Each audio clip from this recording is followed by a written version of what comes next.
pinakamataas na pagpupuri, pagluwalhati, pagdadakila at pagsambay tangi sa ating pinakamamahal na Panginoong Hesus po lamang. Hallelujah, praise the Lord. At double honor and respect sa ating beloved parents in the Lord at sa patuloy po nating pag-alala sa mga ginito ang turo at aral ng ating beloved pastor, Willis Shad Almeda, sa ating beloved assistant pastor, Lina C. Almeda, sa lahat po ng mga beloved Almeda children, sa mga beloved preachers, sa ating pong beloved assigned workers po sa lugar na ito. Praise the Lord. Sa inyong lahat, mga minamahal kong mga kapatiran ng kababayan kong taga-Salog, kababaryo kong taga-Salog, isang mapagpalang gabi po sa inyong lahat. Hallelujah, praise the Lord. Akala ko po hindi na tayo magkita. Akala ko po kasi magra-rapture na eh. Pero hindi pa pala. Nandito pa tayo mga minamahal. Hallelujah. Nagpapasalamat po akong lubos sa ating pinakamamahal na Panginoong Hesus dahil tunay po na nakikita ko talaga ang pagpapala sa lugar na ito. Praise the Lord. Hallelujah. At maging sa amin din pamilya mga minamahal. Pinagpala din po kami sa kahabagan ng mahal na Panginoon. Praise the Lord. Dahil pinapasalamatan ko po pala mga minamahal ating pinakamamahal na Panginoong Hesus dahil ako rin po ay sa mga hindi po nakakilala pa sa akin, isa rin po ako sa may cancer of the bones, mga namahal. Praise the Lord. Subalit totoo ang ating pinakamamahal na Panginoong Hesus. Dito po ako pinagaling mga namahal sa gawain na ito mga namahal. Praise the Lord. Alam niyo po mga namahal, yung kapatid ko na si Brother Edgar, siya pang nag-share po sa akin nung time po kasi na taglay ko pong karamdaman na yan, nandun po ako sa dako ng Naga City, mga namahal. Alam nyo, pinuntahan niya po ako doon.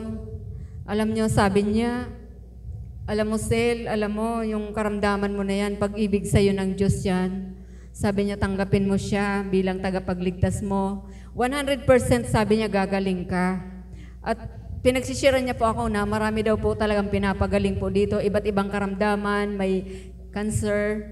Yung po, sinisharean niya po ako. At habang nagsishare po siya, andun po yung umiyak po talaga, tumutulo po yung luha niya. Pero nagulat nga po ako dahil hindi naman ako sanay na ganun siya. Dahil kapag kami po nag-uusap-usap mga namahal, yung kapatid ko na yun, napaka-comedy. Lahat po patawa ang kanyang sinasalata. Pero nung time po na yun na nagsishare na po siya sa akin ng kabutihan ng mahal na Panginoon, andun po yung kaseryosuhan niya at talagang nabibless po talaga siya sa sinishare niya po sa akin. Ngunit ako po noon, bagamat sabi sarado katoliko, pero medyo nabubuksan na din po yung isip ko noon dahil yung isa pong kasama ko po doon sa tinatrabahoan ko, isa pong Jehovah's Witness po siya, pero marami po siyang alam sa Bible at sinishiran niya po akong sinishiran. Ang sabi niya po sa akin, alam mo yung mga rebulto na yan na nililinisan mo, bawal yan sa harapan ng Diyos. Alam, masakit din sa akin noon dahil, kumbaga, mayroon din po akong paniniwala doon sa mga Diyos-Diyosan dati. Pero, nung sinisharean niya po ako, dahil pinapakita niya po sa akin sa mga Bible po, na totoo talaga sa Exodo, na bawal talaga sumamba sa mga Diyos-Diyosan. Kaya, nung time po na yon, medyo nabuksan na rin po yung aking pangunawa. At saka yung amang ko, talagang sinishiran ko na rin po siya. Bagamat wala po ako nung time na yun dito sa katotohanan, pero naging stepping stone po yun ang mahal na Panginoon sa akin para hanapin ko talaga ang buong katotohanan.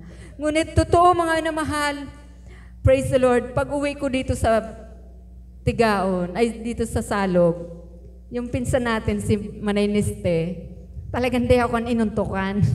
Praise the Lord. Kaya napakabuti talaga ng mahal na Panginoon. Siya pang nag-akay po sa akin, Sil, wag ka nang pumunta sasama tayo sa Tigaon. Doon po, sumama na po ako doon. Kaya napakabuti po ng ating pinakamamahal na Panginoon.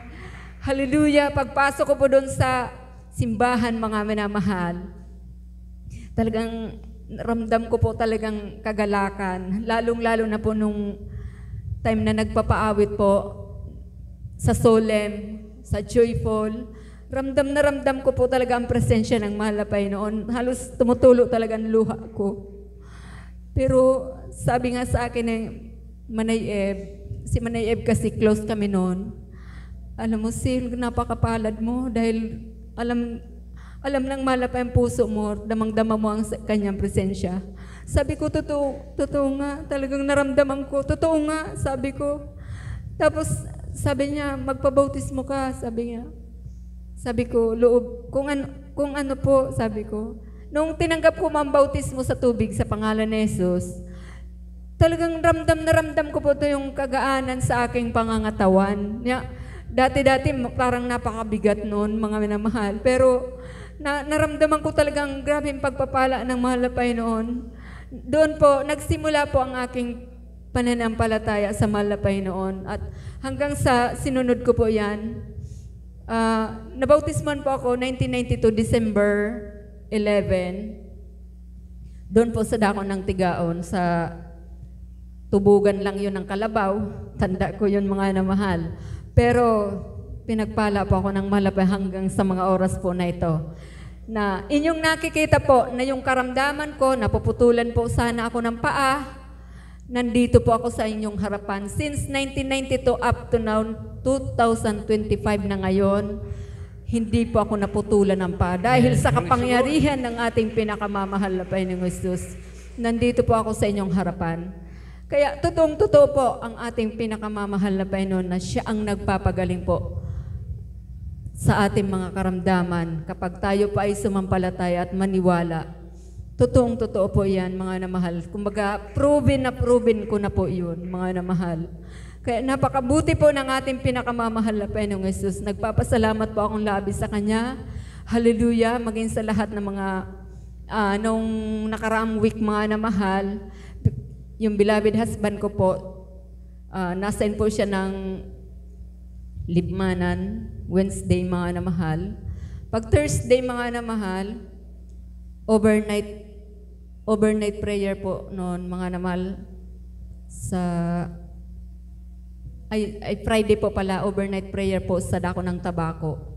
Yung beloved husband ko po, natumba po yan sa motor. Tunay po, mga namahal, na grabe ang himala sa kanya ng mahal na Panginoon dahil nung natumba daw po siya, may tao din daw nakakita sa kanya pero malayo, hindi daw lumapit sa kanya. 9:30 po ng gabi sa papuntang Tabako, yun, mga namahal. Ang grabing himala po ng mahal na Panginoon dahil nakadrive pa po siya. Pinagpala po siya ng mahal na Panginoon. Hallelujah! Dahil sabi niya nga po sa akin, kung ako'y nakatulog doon, gigising ako umaga na. Walang tao kasi doon walang bahay doon sa bundok. Pero ang mahal na Panginoon, ang ating Diyos na pinaglingkuran ay totoong buhay. Dahil nung pagtumba niya daw po, dahan-dahan naman daw po yung pagtumba ng motor, alam niya po talagang, yung ito pong kamay niya po, yung nakatama yan, mga namahal. Nung umuwi po siya, magang-maga at nakatarapal po siya ng mga ghost. Ay yung papel lang tinapal niya, mga namahal. Pero mga namahal, ang himala sa kanya ng mahal na Panginoon, dahil nung pagbangon niya daw po, insige na nakaluhod po siya, nanalangin na po siya, nilihan niya yung sarili niya. Tunay po na binigyan siyang kalakasan ng mahal na Panginoon hanggang pagdating niya po ng Tabako, nakapagdala pa siya ng mensahe ng mahal na Panginoon. Ganun po, napakabuti. Bagamat pinahintulot po yun, mga namahal.